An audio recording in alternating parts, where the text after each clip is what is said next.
We're going high budget.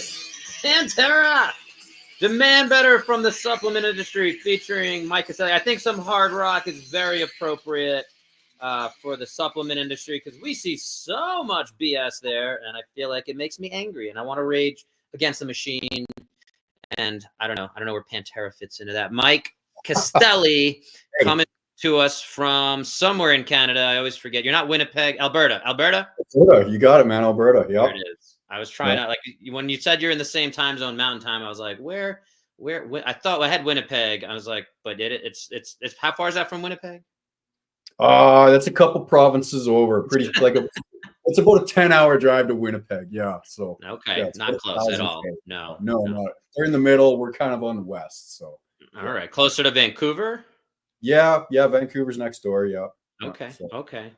Well, we always bring you the best guys, and today's no exception. We have a special guest joining us, none other than Mike Kesthely, a powerhouse in the world of nutrition and athletics. From box lacrosse to martial arts, rock climbing and mountain biking, and conquering CrossFit, Mike has done it all, but his journey doesn't end there. For the past 2 decades, Mike has been serving as a firefighter paramedic for the Lethbridge Fire Department in Alberta, Canada. As a former health and fitness coordinator for the department, he has firsthand experience of the vital role nutrition plays in optimizing performance and longevity. And Corona was nice enough to write a whole long thing. I'm not actually going to read it. It's in the description for folks. I'm gonna rock and roll and throw the script out. There we go. That's what Pantera would do, right? I don't want to read to you. I don't want to read your life to you. But Mike and I go way back, I think, through OPT, OPEX, James Fitzgerald. Ironically, I actually found the local OPEX here, OPEX Element 6. I don't know if you ever crossed paths with Sky Van Horn. But yeah, he runs the OPEX here in Colorado, Boulder, and I'm connecting with them, doing some office hours there, hooking up. He's an acupuncturist, got a great space at Black Lab Sports, so shout out to those guys. I'll be doing some work with them, keeping that OPEX connection alive. But Mike is, we connected over some, he was doing Nova 3 labs before, and I think when I met you, it was Dynamic Nutrition, all RIP. Going way back. Yep.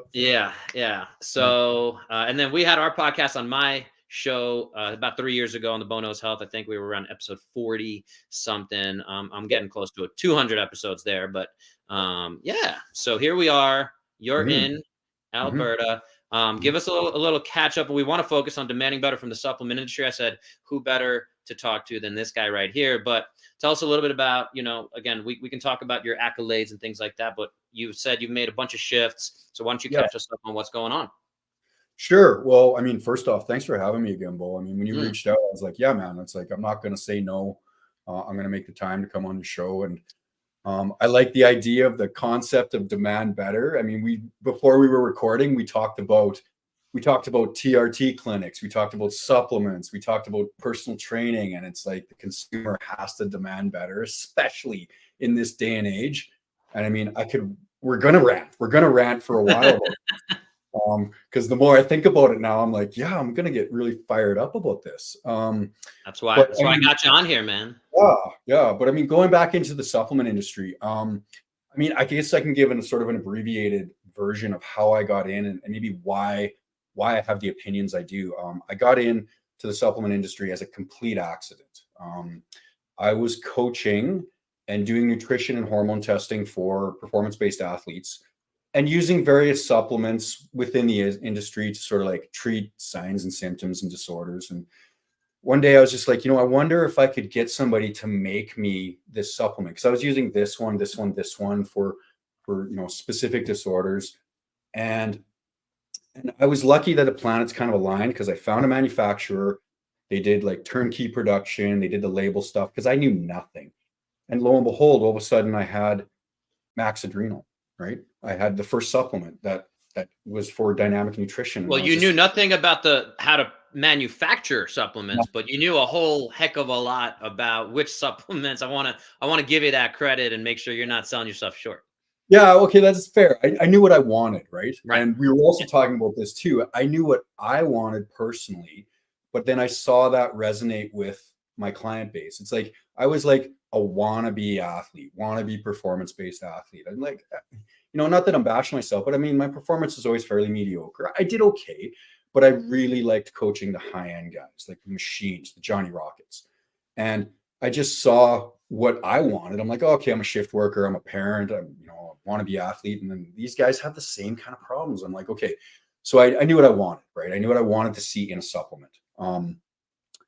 But once I had that done, it was like the learning curve was really straight up as far as dynamic nutrition shifted into Driven Performance Labs, that shifted into Nova 3 Labs, and we were a standard in the CrossFit industry for quite a while.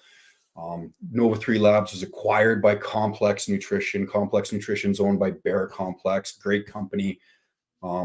So I formulate for Complex Nutrition now. I still have fingers in the game. I'm not an owner, but I see what's going on within the supplement industry, and it's like the best way I could describe it, especially in the US, and this isn't a slight, but it's like the Wild West. Like anything goes, almost anything goes. There's very little oversight or regulation that happens within the supplement industry, and consumers really only hear about a fraction of it.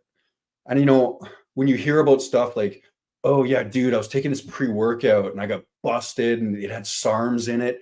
I'm like, shit like that rarely happens. But what actually goes into supplements, people don't really know. There's really not a lot of oversight. And you have to be really savvy when you're looking at the label. When you're grabbing that bottle, I don't give a fuck what it says on the front. Turn it around, look at the nutrition facts, read the fine print. That's really what is going to tell you what's in there, or more importantly, what's not in there, right? And we had talked a little bit before recording about the differences between Canada and the US. And the US has very little regulation. Canada has a lot of regulation. That's not necessarily a good thing. It's very, very difficult to manufacture here. Governments, corporations, whatever, they put regulation into place with good intention in mind, but sometimes it causes a lot of restriction. Within the US, and this is where, as with Nova 3 Labs, I did all the manufacturing within the US. Near the end of the life of Nova 3 Labs, we started to do some manufacturing within Canada, but we were just in the process of jumping through hoops to get that done. And it was a long process and it never actually did happen. But anything goes. Like I could go out and start a supplement company and I could put, I don't know, I'll just make something up. I'm just going to make ascorbic acid. I'm just going to make vitamin C. And then I can literally slap a label on it and make it say whatever. I could say that there is 400 milligrams of trenbolone in there, but yet there's only vitamin C. Like I'm using a totally ridiculous example, but it's like nobody is going to question it. No one will question it. And that's the downfall of not having regulation. So I can say that there's stuff in there when there's not stuff in there, and vice versa. So where does that leave the consumer? What does the consumer have to do? That's the question, right? And we can talk about third-party testing. We can talk about if that's really viable. If something says NSF, does that mean it's totally awesome, right?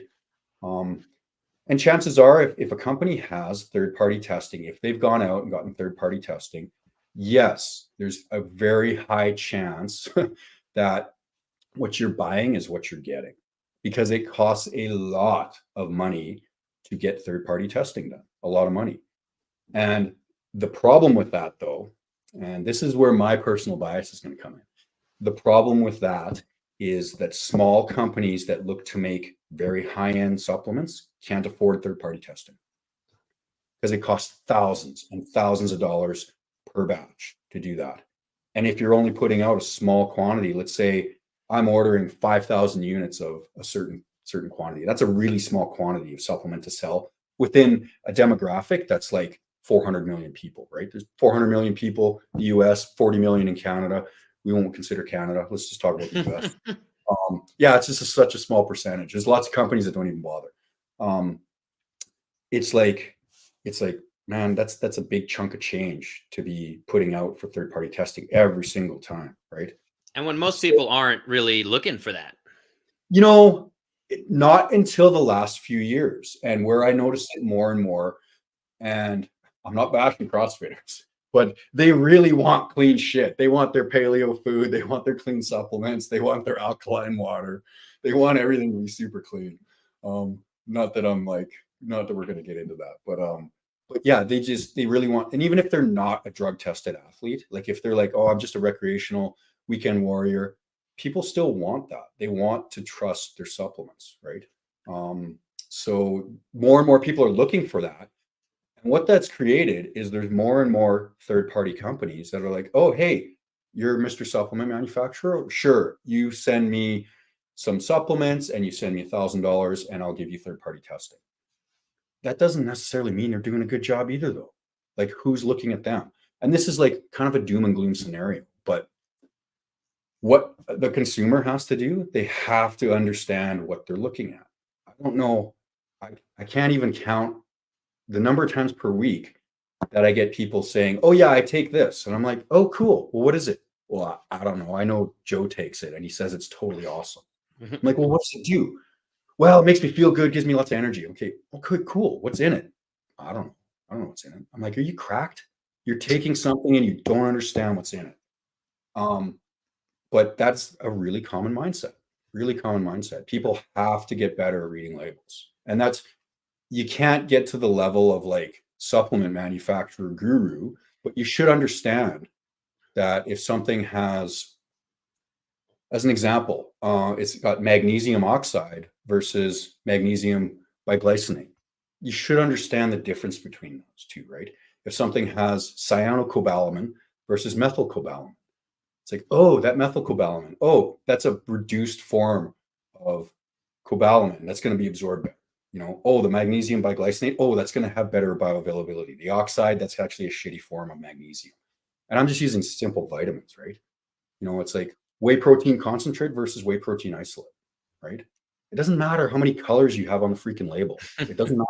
You got to turn that thing over and look at it and read it and be like, oh, yeah, whey protein isolate. Oh, okay. It's not going to have the fats. It's not going to have the carbs in there. It's probably going to be easier to digest. The bioavailability is going to be high.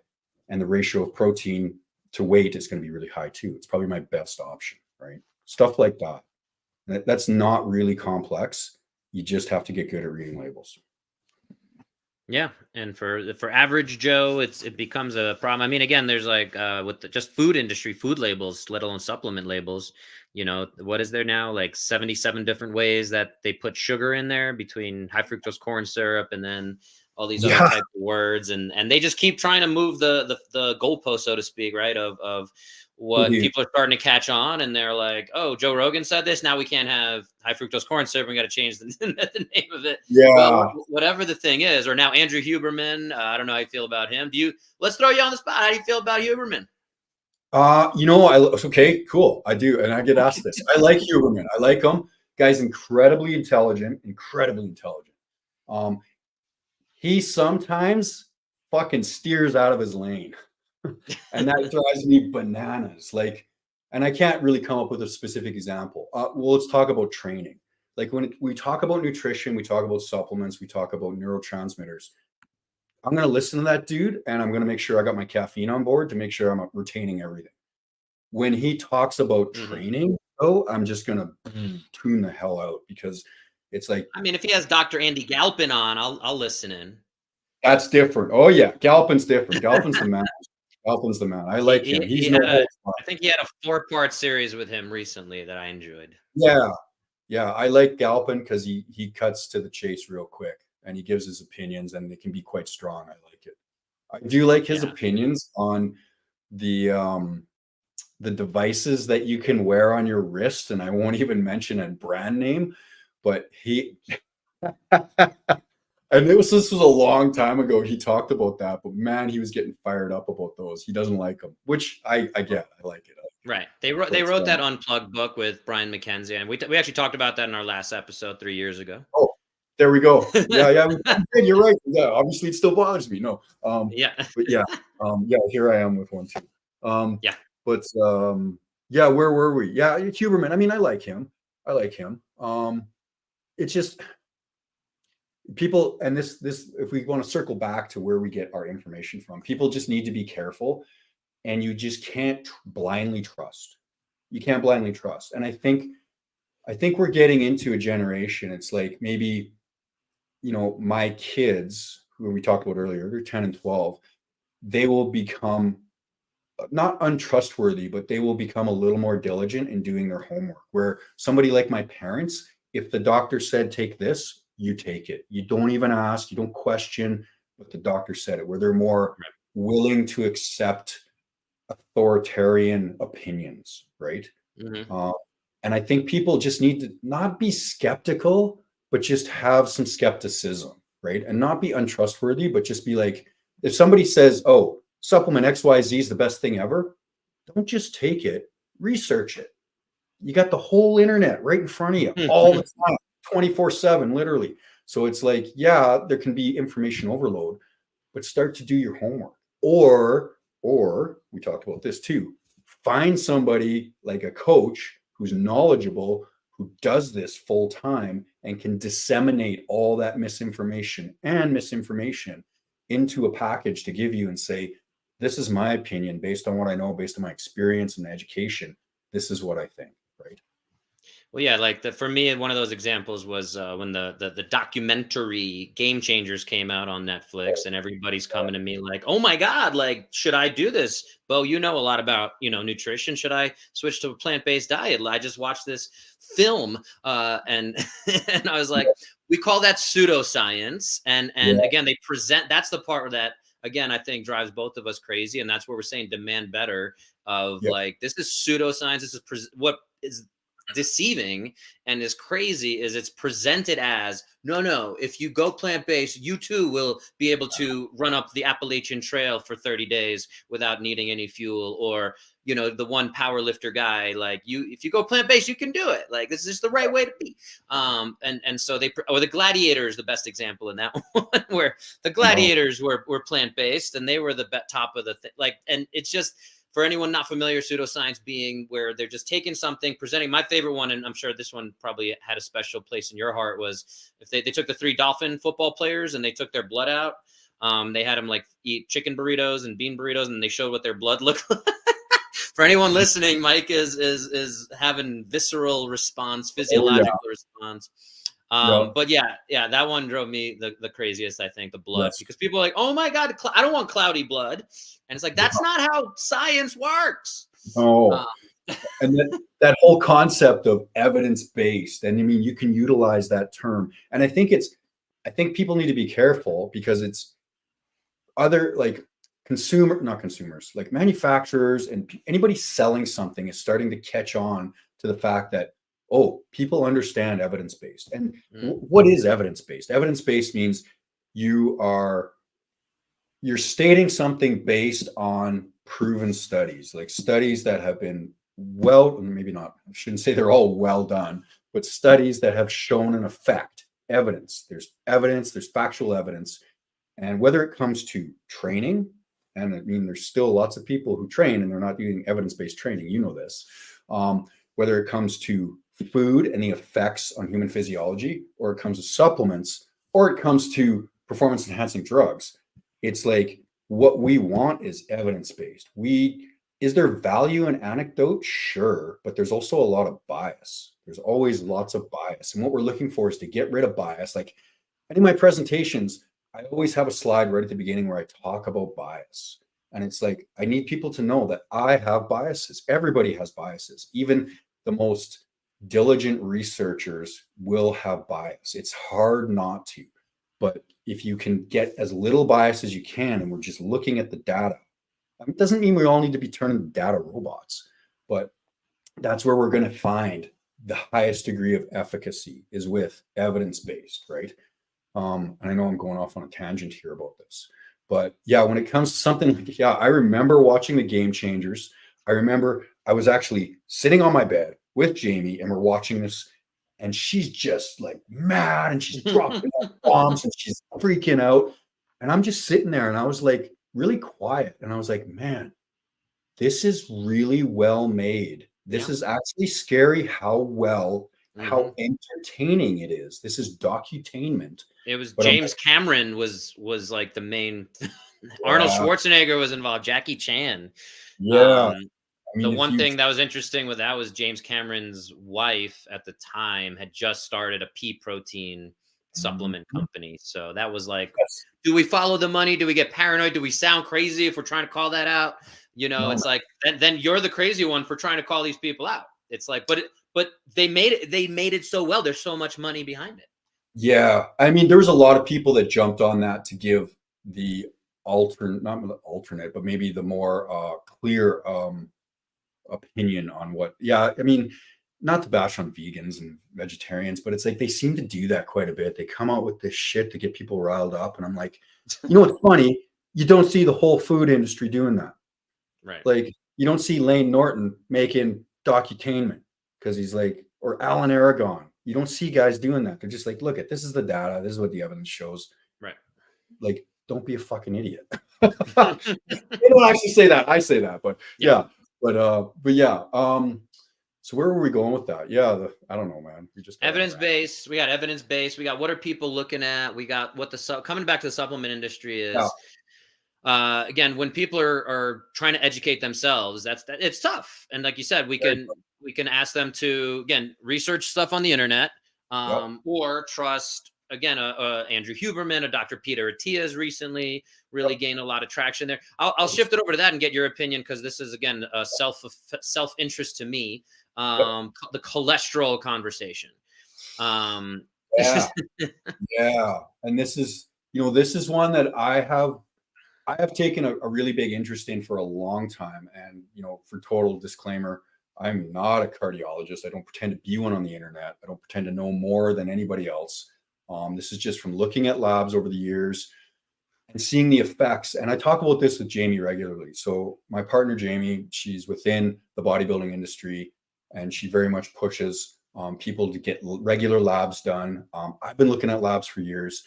And the whole concept of like, okay, does your typical lipid panel, does it really matter? Right. Right. And I do like Peter Attia's take on this. Like, yes, it matters, but are we looking at the right things? If we're looking at, total cholesterol, HDL, LDL, and triglycerides, that's your typical conventional lipid panel, fasting lipid panel. I don't really know, my opinion only, I don't really know if there's a lot of value in that. Right. Out of But all that's the the, but to your and I want to because you started out by saying I'm not a cardiologist, and again yes, I'll give credit to Peter T about medicine 2.0 versus medicine 3.0. For anyone not yeah, familiar, when you say you're yep, not a cardiologist, we were talking about regulation and the handcuffs of regulation and the benefits and the risks rewards of all that, and I want to point that out for folks listening is. Your cardiologist, like you said, we used to just trust whatever. Okay, I need to go on a statin. My total cholesterol is over 200. Okay, I need to go on a statin. Medicine 2.0 is concerned with saving your life and saying, hey, the best evidence we have is if your cholesterol is over 200, which is not necessarily even true. It's just it's not yeah, necessarily the best evidence we have, and that's the argument that a lot of people getting into these pieces is like, can we look at this a little bit better? But most cardiologists are just like, if your cholesterol is this number and then you end up having a heart attack and I didn't put you on a statin or at least suggest to put you on a statin, I'm at risk as a cardiologist. And so just because you're not a cardiologist or I'm not a cardiologist, we're talking about cholesterol. I'm not asking anyone to, again, take what we're saying and say, well, again, I heard this podcast and now I'm going to I'm going to throw my statins out the window and I'm going to get on this, whatever ALA supplement or NAC or whatever the latest yeah, glutathione or whatever is. So NAD, that's a big one that's been making its rounds. I think it's kind of come and gone though. You still yep. see the NAD stuff? No. It's funny because I saw the NAD like rise and the NMR Yeah. and all that kind of stuff, and it's just all of a sudden there's a bunch of hype about it, and I'm like looking into it, and I was like, I don't really see this going anywhere. And then David Yeah. Sinclair, Yeah. longevity expert, he's just like pumping it. I'm like, well, this guy's supposedly an expert, and granted, I don't know a lot about him. I saw his list of supplements he takes. I'm like, wow, that's a schlock of stuff. Yep. A lot of it, I'm like, I don't know if I agree with that. And then I got to give credit to Peter Attia. I think he put the nail in the coffin on the old NAD, and he was just like, and not that he is like the gospel. I mean, I do really respect his opinion. He's very articulate, very intelligent. But he's just like, yeah, I can't see myself ever using this. Not right now. Right. Research isn't there. And I was like, Yeah. bam, there it is. And you had a guy like Ben Greenfield talking about like, I don't know if you of course I'm sure remember this, but they would sit down and do the NAD and they'd be like, push that sucker. And it's like if you, because normally the NAD drip would take like 6 hours to do it appropriately or whatever. And Ben Greenfield's over here like, I don't have time for that. So if you push it, it burns more and like you feel more whatever. But he's like, no, do it. It's worth it. And like suffer through it. And that was a whole thing.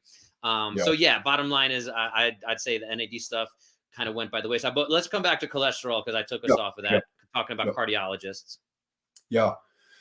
And so going back to the typical panel, and I get asked this all the time. It's just like, oh my God, okay, my HDL seems kind of low, my total cholesterol's high, my LDL, oh, it's getting a little high. My doctor wants to put me on a statin. What should I do? And I was just like, that is such a common scenario, and it's happened to me too. And this was back, man, it had to be well over 10 years ago, and this was during my time sort of peak in CrossFit when paleo was a big thing, and I was doing pretty low carb, high fat, high protein paleo, CrossFitting like 4, 5, 6 times a week, whatever my body could handle, transitioning out of martial arts. And I got my labs done, and it's like my HDL was through the roof, my LDL was through the roof, my total cholesterol was through the roof, and my triglycerides were like rock bottom. And I was like, okay. And my doc's like, yeah, we got to put you on a statin. And I wasn't even 40 yet. I was probably in my late 30s. And I was like, no, I don't think we're going to do that. I'm like, I don't have any risk of cardiovascular disease in my family, on my mom or my dad's side. Like, no one has died of a heart attack, right? I'm like, I can run 5K in under 20 minutes. I can deadlift 405 for reps. I'm like, I don't see why I need to be on a statin. He's like, well, prefer prevention. And I'm like, but what I'm doing is prevention. So I'm like, you know what? I'm not, you can prescribe it, but I'm not going to take it. And he was like, oh, okay. Well, if you're not going to take it, I'm not going to prescribe it. But it was just sort of like, you should be on this because your cholesterol's high. There really wasn't much thought. And it's that whole correlation versus causation kind of thing. It's just like, and I use this analogy a lot. Every single time there's a fire truck shows up. Does that mean that fire trucks start fires?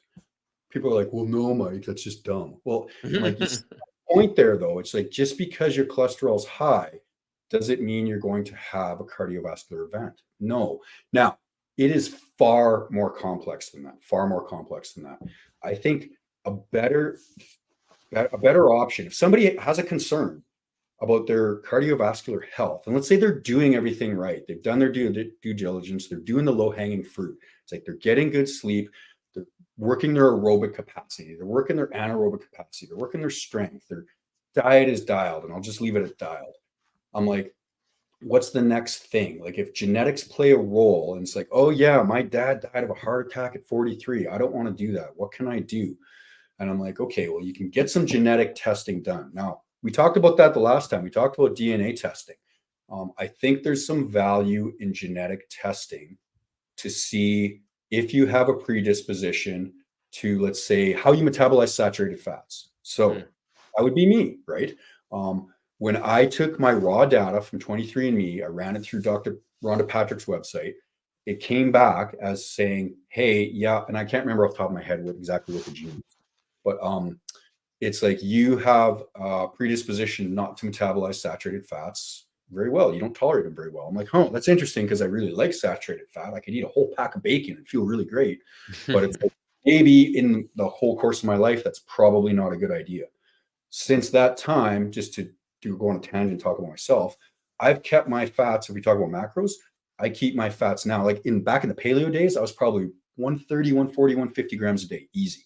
But now I keep them about 60 or 70 grams a day, right?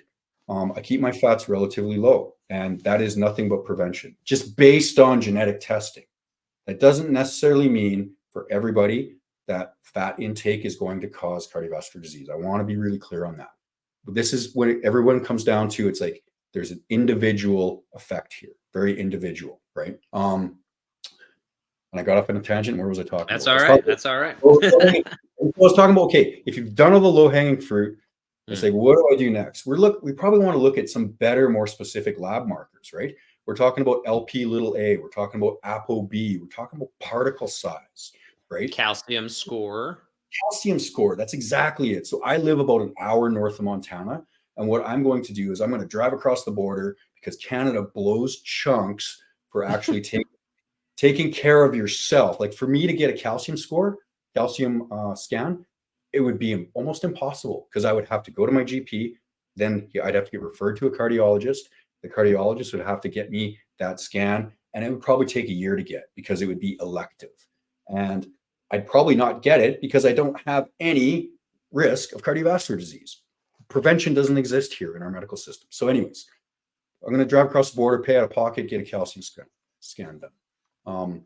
But getting those labs done, taking a look at particle size, right? So when we talk about LDL, not all LDL is bad. Like there's like 5 different subtypes of LDL. We're looking at our intermediate density lipoprotein or very low density lipoprotein. That's what we want to really look at. So if I have a predisposition to have high VLDL, then it's like, okay, what can we do to change that? Oh, maybe some higher dose omega-3s would work, right? That would shift our VLDL into like the IDL and the LDL, right? And that's something that it's interesting that the medical community has known that for a very long time. Cardiologists have known about that, but you don't hear about that being prescribed anywhere. There is a prescription, pharmaceutical grade omega-3, but it's like, why would we do that when I can go to like Walgreens and buy fish oil? Like, right. Anyways, whole bunch of stuff going on. I'll jump in and say, like, the simple analogy here too is in the orthopedic space. As a physical therapist, I get so many people who are like, my knee's been hurting. The orthopedist did what? They tried to say, you know, keep skiing, keep running, do whatever you're doing. Let's try this injection. Let's try some physical therapy. And what does that mean? There's no standardization for what that means. Even in the research, it's like, tried conventional physical therapy. I'm probably a very different physical therapist than most people. Whatever the term going around now is, fitness forward physical therapy. But the point is that orthopedist who's saying you got knee pain, they're not saying go learn how to deadlift properly. You know what I mean? Or for back pain, they're not saying that. So the same way, the medical system is not set up. This is medicine 2.0. It's there to keep you alive. It's there to keep you moving. If we can kick the can down the road 5 years, 10 years by injecting you right now, cool. You can hold off that total knee replacement for another 5, 10 years. Same way the cholesterol thing, like if you go on the statin, like we're pretty sure we're going to keep you alive another 5, 10 years, at least, whatever it is. And ignore I'd call the side effects. I think we can call it of, you know, the purported side effects. The really easy one is muscle soreness, they call it. But I think long-term, that's not really reported. And we talked about vegan vegetarianism, not to keep throwing all these other groups under the bus, but the side effect of lowering your cholesterol. And I think this is where you can maybe speak to the cholesterol piece of those are a lot of the sex hormones, right, are based out of cholesterol. So if statins are lowering your cholesterol, which is what they're meant to do, and lower your risk, but this is the part you as an individual, as a consumer, have to decide that risk reward of all of this. But if you're taking something to lower your possibility of having a heart attack, and this is where, again, Dr. Peter Tia talks about health span versus lifespan. We can increase your lifespan 5, 10, 20, 30 years, maybe even, you know, from when your expected death date is. However, how much is that worth if you can barely get an erection and have no sex drive because you've lowered your cholesterol to the point where your testosterone, and this is I know I'd say you're one of the top people I've seen around talking about testosterone replacement therapy and how much does cholesterol play into that, and how much does taking a statin lower your ability to make testosterone?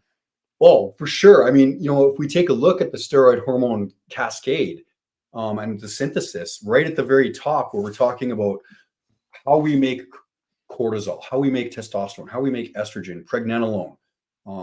It's like cholesterol is the building block of the steroids, right? And it's like and this goes back to diet, but if we don't take it in from a dietary source, our body's like, dude, I need to do this. I'm going to figure it out. I'm going to make it on my own.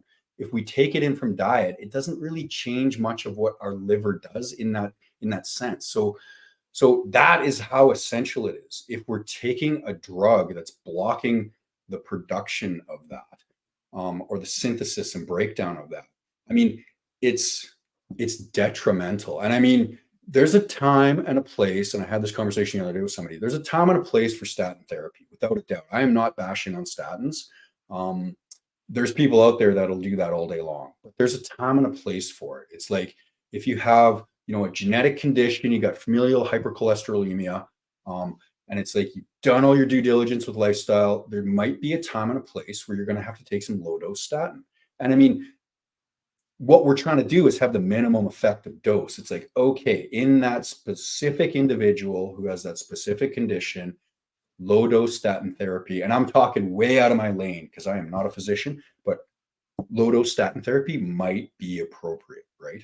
But it's like, you can't just blindly look at somebody's fasting labs that they've done once and be like, yeah, dude, your total cholesterol is getting high. We better stick you on a statin. And personal experience on this, not personal, but related. It's like, my father-in-law was really, really healthy dude. He's like shift work his entire life, but really active, retired, physically fit, zero problems. And his cholesterol starts to rise a little bit. Goes to the doctor. Doctor's like, yeah, we should get you on a statin. Gets on a statin. What happens? He ends up shoveling the driveway, gets rhabdo, wicked back pain. Never the same since, right? And you could just see over the years the health decline. Now, I'm not going to blame it on the statins. I mean, aging is aging, right? But it makes me wonder, when we're talking about a drug that blocks the production of mitochondrial energy, it's like, it blocks the production of CoQ10, coenzyme Q10, which is responsible for the energy production on a cellular level. It's like, okay, that's a systemic effect. That's going to happen in the brain. It's going to happen in the skeletal muscle. It's going to happen in your eyeballs. It's going to happen everywhere. It's like, do we want that drug? No, I don't think so. If it came down to it and I had that specific condition and I didn't want to die of a heart attack, I'd be like, okay, this is like maybe the best of the worst case scenarios. I'll take the lowest effective dose possible, right? And if I have any side effects, then I'll have to reevaluate. And this is something that Peter T has talked about at length too, right? I love his concepts of like medicine 2.0, medicine 3.0, healthcare versus like prevention, longevity. What are we trying to do? Like, that makes a ton of sense to me. If anybody hasn't read that book, go get it because it's freaking awesome. But The book is Outlive. Outlive. Yeah, that's what it's called. Outlive. That's a great book. It's one of the few recently in the past years that I've read that have resonated really strongly with me, because it's that connection of medicine to health and optimization. That's really what we're after. It's like, healthcare is, this is such a cliche, but healthcare is sick care. Yeah. Conventional healthcare is sick care. I personally am very interested in optimization, right? This is why when I go have a discussion with physicians, they often are like, no, you don't need to be here. We're not into optimization. And I'm like, right. Yeah, I get that. And that's why I've taken a lot of matters into my own hands.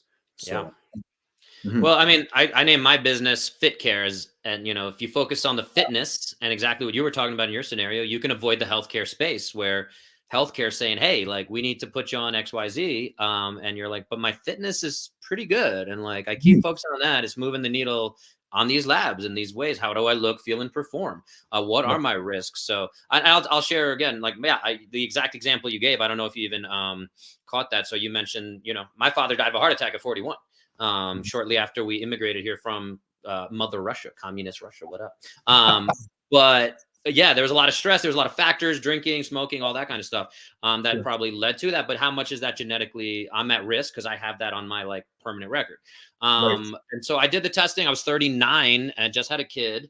And I said, let me check this out. Cardiologist says, okay, cool. We're going to send you for a CT angiogram to see how much blockage you actually have, which again, had to be that conversation. I had to ask for an ApoB test. They decided not to do the calcium score because they're like, we'll do the CT angiogram instead of the calcium score, which I was like, again, I'm not like, do I need to go do this on my own? But what I'll say is the GP who referred me to the cardiologist actually told me to go on some red yeast rice because it's a mild statin, which again has been talked about. I know I've heard Peter T talk about it, but what I'll say is, as far as tracking things, and there's a lot of other factors, and exactly kind of what you were talking about. It was your father, right? You said that went on the it was my father-in-law. Sorry. So, but similar to that observational concept, like I I had my HDL has been genetically about the same. I think I'm limited in how much HDL, what my ceiling is, because I competed in CrossFit as well. And one of the best ways to improve your HDL is high intensity exercise. So I did it before or at the time I started CrossFit, was around 2010. My number was like 42.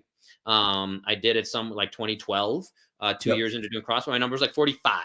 Okay, cool. That's not moving the needle very much for anyone who's familiar with those numbers. I did it about a year ago, maybe 1 or 2 years ago. I was still at like 44, 45.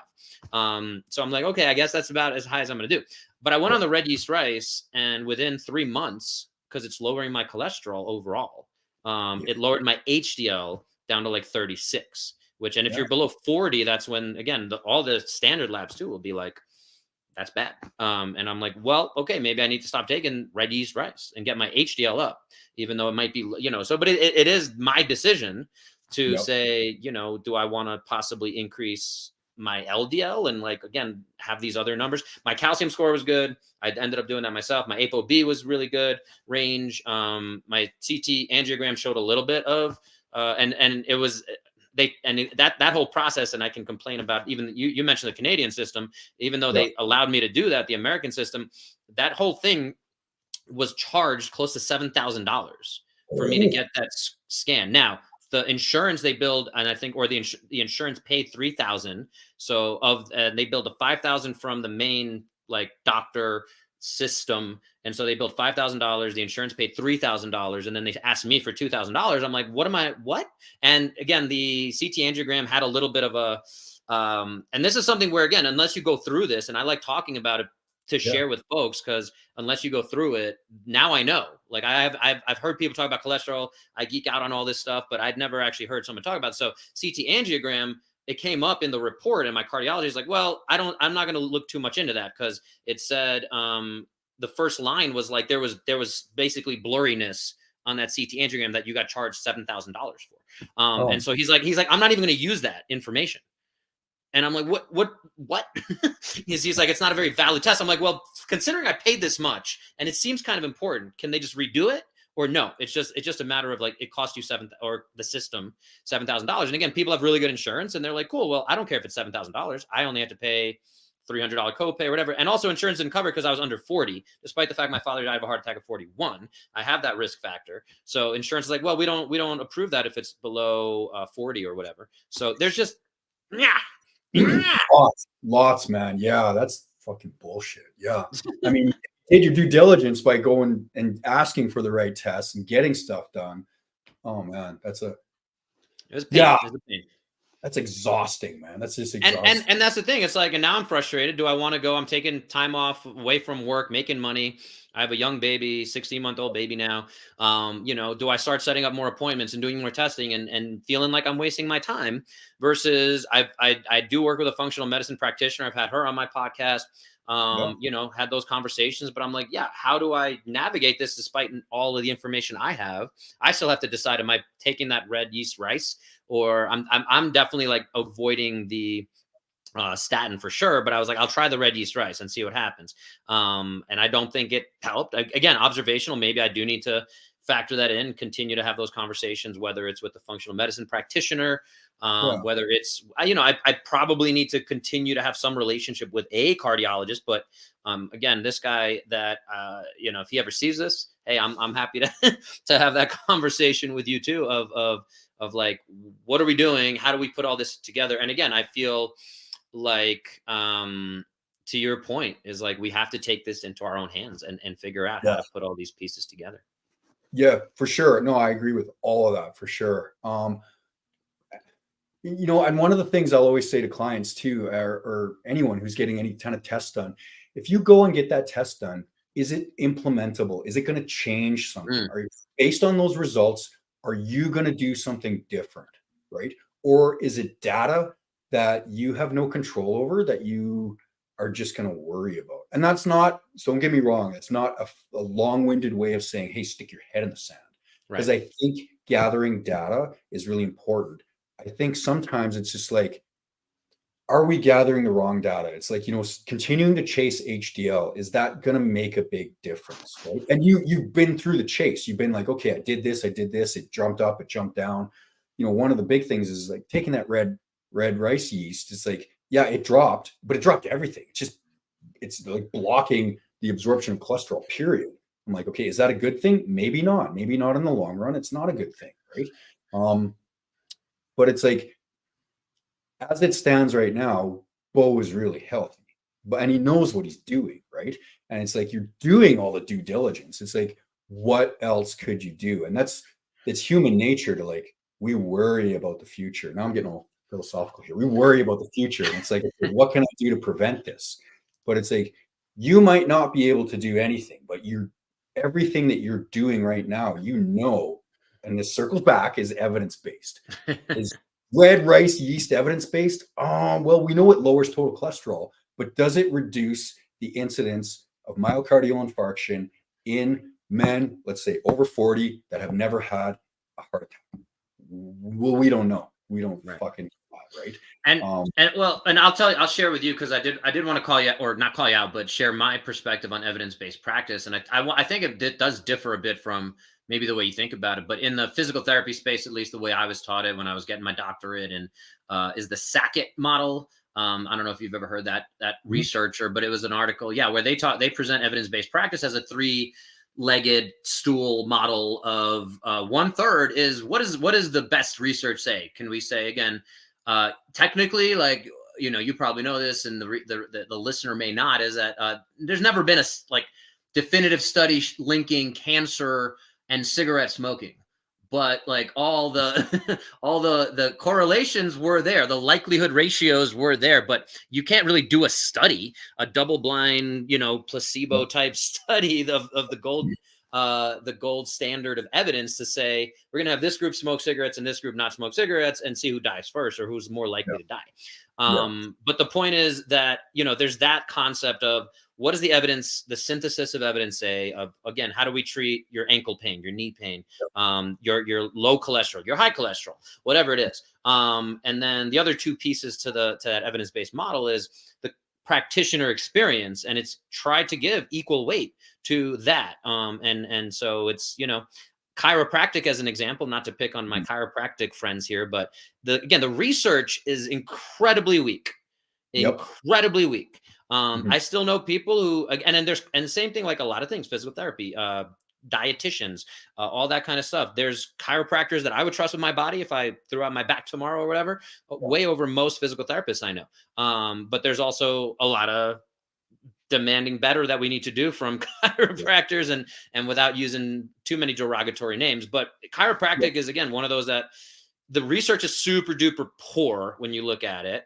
But there's people who are like, I've been going to my chiropractor, Dr. Bill over here, for the last 10 years. And every time my back goes out, I go in there, he pops it. It feels like it goes back in place or whatever. No research to support that, but it works for it's empirically based. Yeah. And maybe it's funny because you're like, I didn't want to call you out on this. I'm like, thinking back, I'm like, God, maybe I got too high on the evidence-based train. I think you do need to take a look at, okay, what do we have for evidence-based knowledge, evidence-based facts, and then what are we looking at for empirical, or like, well, in that model, the third leg of that is the client expectations and preferences. So again, even if the research and your experience is like red yeast rice is the thing, like red yeast rice is going to save your life, it's going to reduce your chance of having a heart attack by 77%.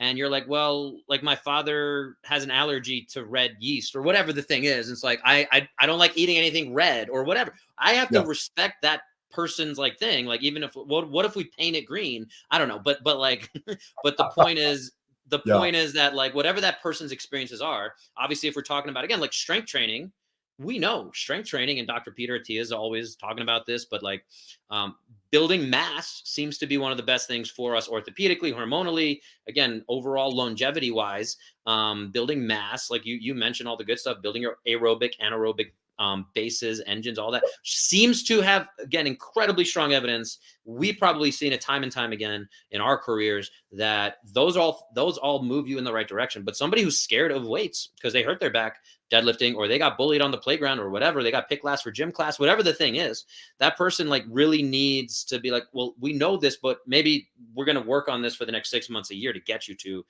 getting a barbell underneath you or on your back or whatever. Yep. Yeah, kind of moving into like more of like a coaching philosophy there, but yeah, that makes sense too, for sure.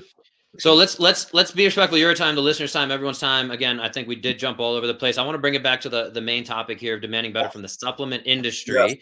Yep. Um, so yeah, I'll finish up with that question of I think your takeaway, if I heard you correctly, was we all have to do a better job of getting more educated as consumers. That's what Yep. our kind of tagline is under the show, is we're trying to be the consumer's guide Yep.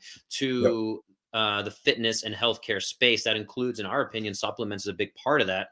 Yep. Testing is a huge component of that. If I think that's the part too, where like, yeah, I would do thousands of dollars of testing if I could. And even again, as educated as I am, and like, how much does that fit into my budget of saying, I mean, what if I was going to just test my testosterone, my vitamin D3 level, my cholesterol numbers with maybe this calcium score, maybe the ApoB, that kind of thing. I can boil it down to that. I can work with my functional medicine practitioner or Mike offline here of saying like, hey, what should I be testing? What are we doing? I love your concept that I've heard used by some of the top people I like is, if it's not going to move the needle, it's not going to change your behavior or what you're taking, then why are you testing that? So let's be clear about that, where there's a lot of testing that sometimes it's like, let's just see what's going on, or like, let's make sure all this is in alignment, and then can cost you $2,000, $3,000 to do some testing up front.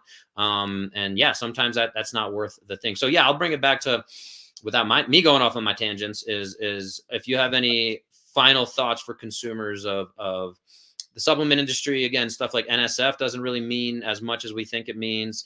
But I'll leave it to you, man.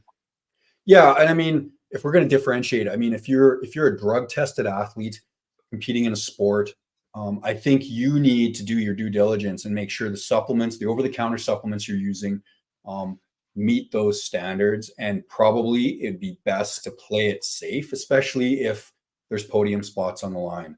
I can't help but bring up one CrossFit athlete who claimed that her boyfriend was taking something, and he kissed her the day before testing, or something about fellatio, or I don't know. But transmission. Yep. Yeah, I mean, I always get a kick out of those stories, man. I'm just like, oh, it's like, did your lawyer coach you to say that? Because man, that's ridiculous. But anyways, getting back to it, yeah. I mean, if you're a drug tested athlete, who could be on a podium or could be potentially in a spot, it's like you need to do your due diligence and know where your supplements come from. It's probably best to err on the side of caution. Go with a third party tester that's NSF, safe for sport kind of stuff. There's lots of different third parties out there. If you're a recreational athlete, do you need to do that? No, but you need to be educated. You need to understand what you're taking. And this is something I didn't mention earlier. And this is my bias. If you're buying from a company and you have a question about that supplement, you should be able to contact somebody within that company who can answer your question. And when I was running Dynamic Nutrition, when I was running Nova 3 Labs, I would always get questions from people being like, hey, like, what's in this? Or why does this do this? Or, what, is there studies backing this up? Or why did you put XYZ in here? Or when should I take this? Or what's the dose? It's like, in my opinion, this is why I like smaller supplement companies, because they're more approachable and accessible. And generally the people involved are directly involved. It's like, if you're, not to bash on Optimum Nutrition or any big company, but chances are you're never going to be able to get a hold of anybody there and say, hey, why am I taking this? Or why did you guys formulate it this way? Right. I'll reach out to other manufacturers within the industry and be like, hey, that's a really cool formula. What made you think about that? Why did you do that? And they're like, oh, this. I'm like, oh, that's really cool. And I think as a consumer, you should have access to that. Right. So if you have a question, reach out. Right. But you should be doing your due diligence and like understanding what you're taking. It's like, okay, this pre-workout has huperazine in it. Like, oh, what's the dose? What's the range? What are maybe the side effects? Why am I getting splitting headaches every time I take my pre-workout? Oh, maybe it's because of that. Maybe I shouldn't take that. And a lot of times people just look past the fact there's like 300 milligrams of caffeine in that, like, single shot. Well, we could talk about kitchen sink pre-workouts because they're out there. Well, real quick, I did want to bring up, as we're wrapping this up, you made me think of probably a hot topic button there of something I hear all the time. We talked about stuff like game changers, but the term multivitamin, people are always taking their one a day or whatever. I feel like when I do nutrition coaching as well, and something Mike has moved out of, right? But still, in terms of consulting on this stuff, I get that question a lot. My simple answer a lot of times is it's giving you a lot of stuff you don't need. And it's giving you not enough of the things you do need usually. But I think the reason most people are taking it, or even a medical doctor will tell you, the cardiologist say, hey, make sure you're on some multivitamin, is because it's insurance. That's the way that people are looking at it, right? Yeah. So you want my opinion on that? Please. Yeah, man. So I do get asked that a lot. Okay, should I take a multivitamin? And the answer to that is, well, it's like, and this is what I say, this is verbatim. I'm like, it's like car insurance. I'm like, you have car insurance, you don't need it until you need it. And if you don't have it when you need it, it's too late. And they're like, okay, well, what the fuck does that mean? Should I take a multivitamin? Well, I'm like, most of the multivitamins out there are super poor quality. If you seek out a high quality multivitamin, you're going to be paying a lot of money for exactly what you said. It's stuff you might not need, and in some very ridiculous doses. I am very much more pro a whole food powdered green supplement. And I'm not putting on my hippie hat or anything here, but it's just coming from a whole food spectrum. It's like, if I take ascorbic acid, which is vitamin C, and I take 1,000 milligrams of ascorbic acid, that's all I get. I'm not getting, there could be hundreds of cofactors that we haven't even discovered yet that work in conjunction with that ascorbic acid to do what it's supposed to do in your body. We know through studies, it's like high dose beta carotene can increase mortality and morbidity. Like, we know that, but yet it's supposed to be a really awesome antioxidant. But it's like, okay, but if we take that in high dose, we could potentially shorten our lifespan. So it's like, vitamins and minerals aren't benign. Taking them in their singular form is not optimal. There's time and a place to do it, right? Earlier we were talking about boron. We were talking about, and I reposted some that you had put up about boron. Boron's, one of my faves. But when it comes to something like a multivitamin, I'm like, yeah, go to a whole food green supplement, right? And I think, and this is not evidence-based at all, but I think you will be better off in the long run. It's what I do. It's what I've done for years. Does it drastically improve my life in every facet? No. It's kind of yummy. It's green. That's about it. And I think I have my bases covered as far as phytonutrients, nutrient density, including what I do with whole food diet. So I think it's just insurance. It's exactly what it is. It's insurance. Yeah. And I don't know how you feel about this, but what I shift a lot of people to is switching to an organ complex. So it includes like liver, beef, kidney, heart, that kind of thing, where a lot of people are not going to eat those things. If they're willing to eat them. I've gotten a few people to actually like go to the supermarket and be like, oh yeah, look how cheap this beef heart is. Like, and I didn't even know they had that. And then they start including that in, whether it's once a month or something like that. But still, that's one that to me helps on top of something like a greens powder. I'm all for both of those. And I'll just say to back you, I don't know if you want to share your thoughts on the organ complex. Yeah, I'm okay with it. The one thing I would be, way back when, and I don't know if any of your listeners will remember this guy. I know you probably do. Remember Matt Lalonde? Oh yeah. He did the micronutrient. What was that thing called? He did that like whole kind of flipped the food pyramid on its head at the Ancestral Health Symposium by coming up with a formula that actually calculated nutrient density. And basically, I don't think anybody really knew how to take it, because it was one of those like holy shit moments where it was like right at the top. If we're talking about nutrient density, we're talking about organ meats, right? And it was like organ meats, animal-based protein, and then really at the bottom we're looking at grains, we're looking at vegetables, we're looking at fruit, and they were like really not nutrient dense.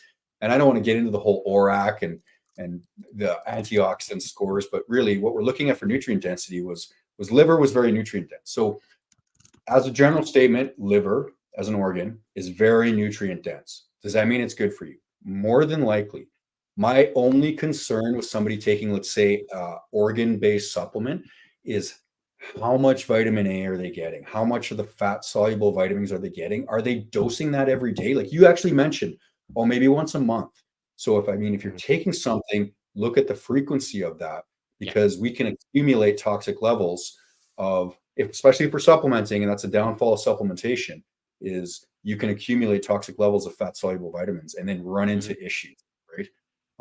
So you do need to be careful. Once again, it always comes back to doing your due diligence. You can't just buy something off the shelf, take it every day, and think it's going to be magical. You got to understand what you're putting But in your people are body. doing that every day. But that's the point, is people are doing. That's why we're here to shout it from our little rooftop or soapbox or whatever. The other part of that too is again, if someone out there is working with a nutritionist, or and I'll say again, nutritionist is a term we did that episode on earlier on this show, the Man Better podcast. Nutritionist is a term that is completely unregulated. My dog could be a clinical nutritionist, Lexi the nutritionist. Your 10 and 12-year-old daughters could be nutritionists, whatever that is. Even registered dietitian, though, to me, kind of what we're talking about is they're kind of stuck in a certain model of practice, and there's liabilities and things like that when you start using terms like that. So in terms of the evidence and things like that, what they're putting out there can be problematic, in my opinion. So I'm always cautioning folks around that as a consumer's guide here, what we're trying to do. But my big takeaway there is again, if somebody's recommending vitamin D3, or again, an older population, right, of females, osteopenic, osteoporosis, their doctor says, cool, let's do a 50,000 IU injection of vitamin D. That's the face. Again, anyone listening, Mike's making the face. And some of my favorite stuff, going all the way back to Ancestral Health Symposium, I'll probably give credit to guys like Matt Lalonde. I miss that guy, man. I know. I don't know what happened to him. I don't know. He just got sick of everybody. Yeah. But I mean, terms like, or phrases like, you are not what you eat, you are what you absorb, I think is very important, right? And we talk about kind of what you're saying, over absorption of vitamin A or things like that. Same thing, so, turmeric, curcumin, all that stuff is very popular. People are like, well, if there's no black pepper in it, you're not going to absorb it. But if someone's recommending that without being able to speak to that really simple kind of acceptable thing, we're like, what are you talking about? What are we doing here? Same thing with vitamin D. Now even Costco has the D3 plus K2 in coconut oil. So theoretically, you're absorbing it better. People can't speak to pea protein and plant-based sources of protein. The research there is that you're not, if it says 20 grams of protein, it might be 60%. You might be absorbing bioabsorbability, all that kind of stuff. So bottom line is, without geeking out too much, and that's where I always hesitate to like geek out, but I'm like, I think I'm enjoying it. So if the listener made it this far, we're over an hour, then I think they'll get something out of it. Somebody still listening. Yeah. So I just rambled for a bit there. So I'll let you close off there if you have anything particular.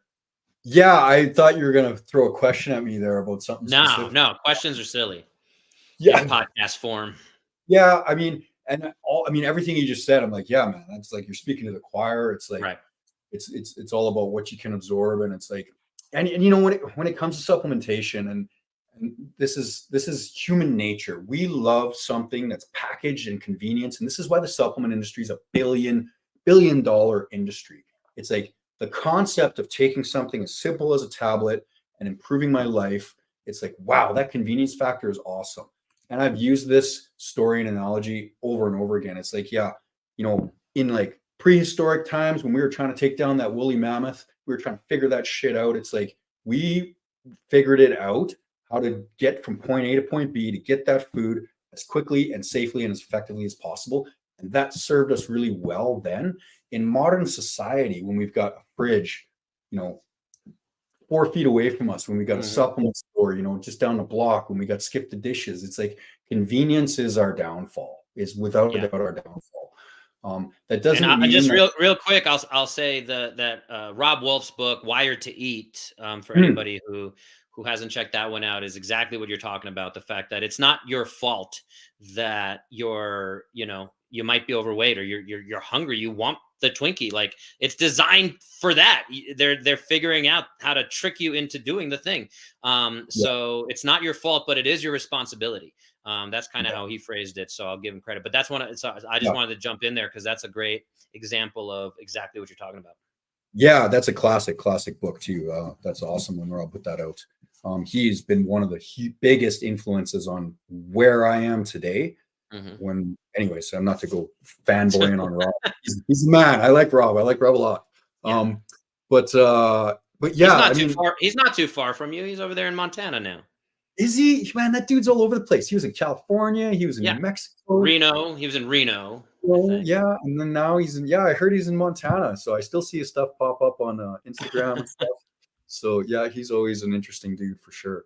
I saw his seminar a million years ago and I was like, I need to be just like this guy. I need to be just like, it was one of the last seminars he ever did for CrossFit before they fucking banned him. So classic OG days. Yeah, but getting back to the supplements, what are we talking about? Absorbability, or we're talking about just the convenience? Well, let's I'll pull us back as the host or whatever to try to take it away from the granular. And again, I think we could definitely keep going on hours of this.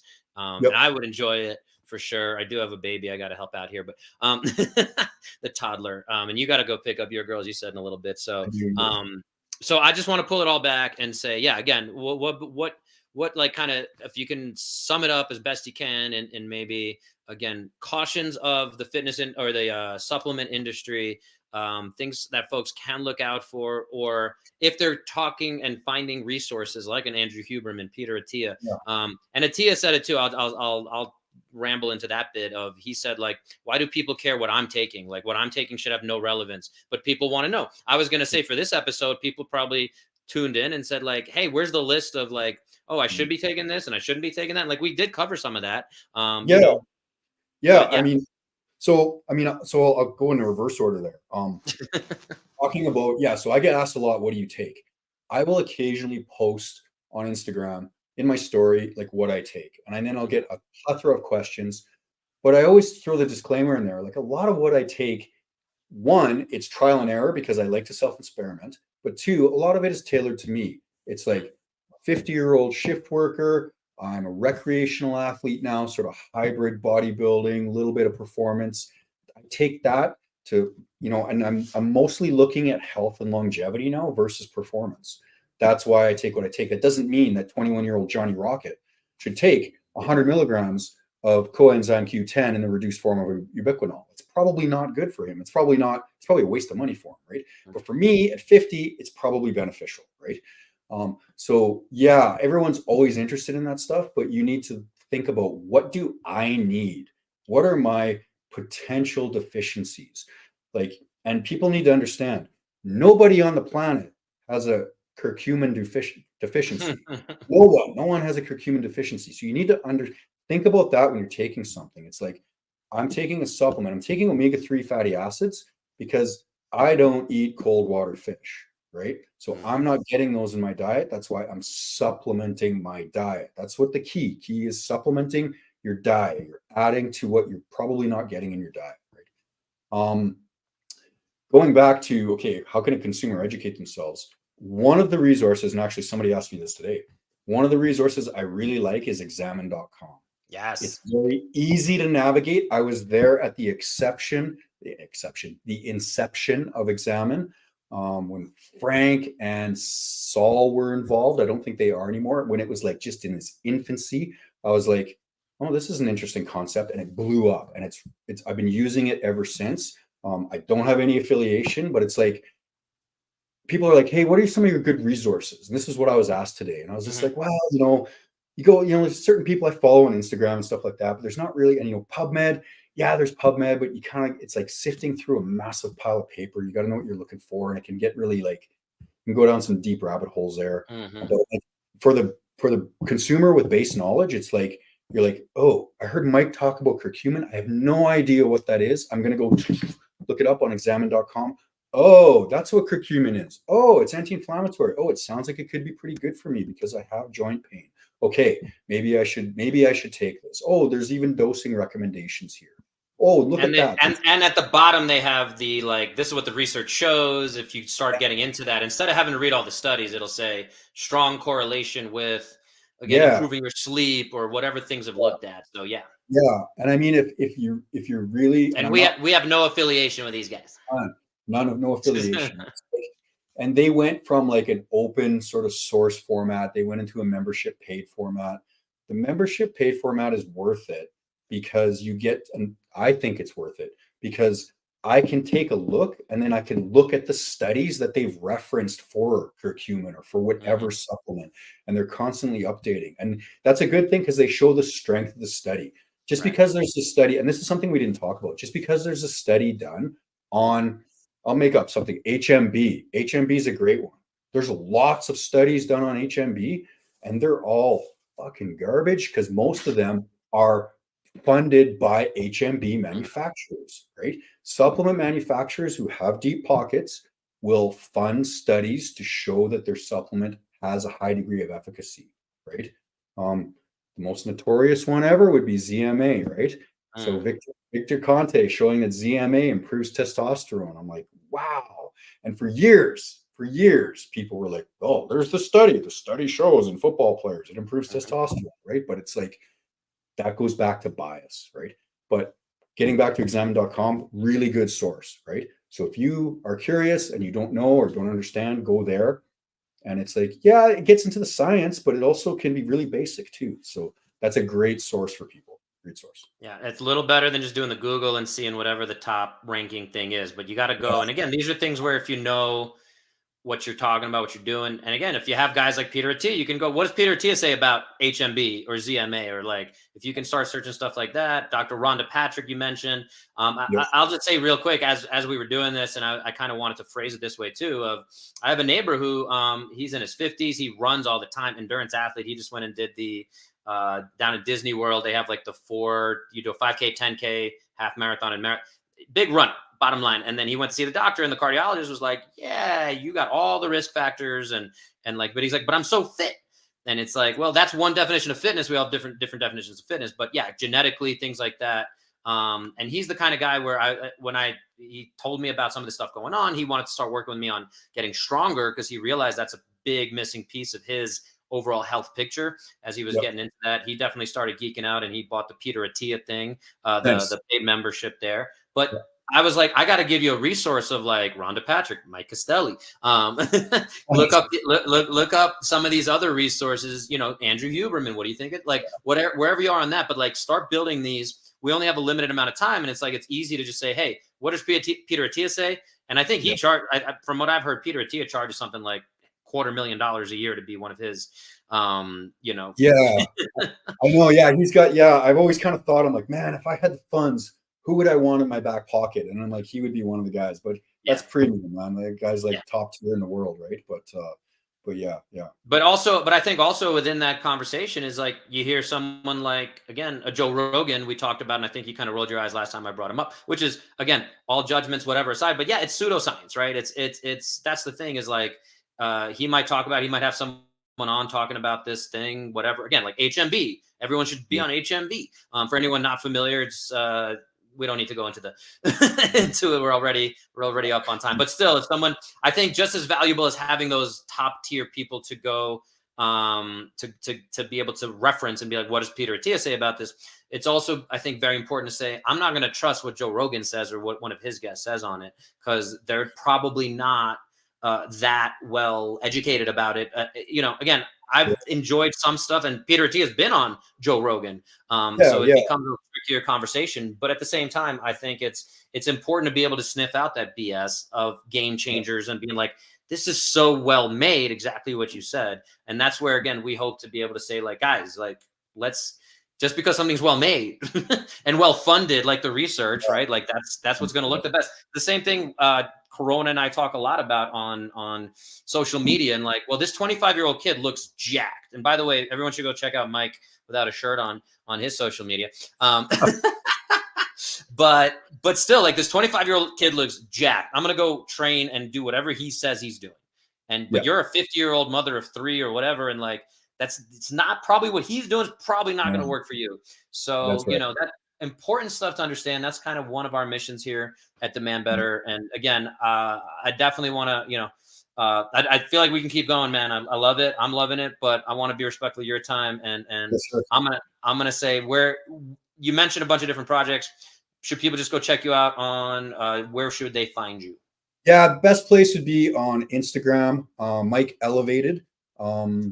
Elevated Experience Coaching was my nutrition and coaching company. I still have guys working for me, but I don't take clients.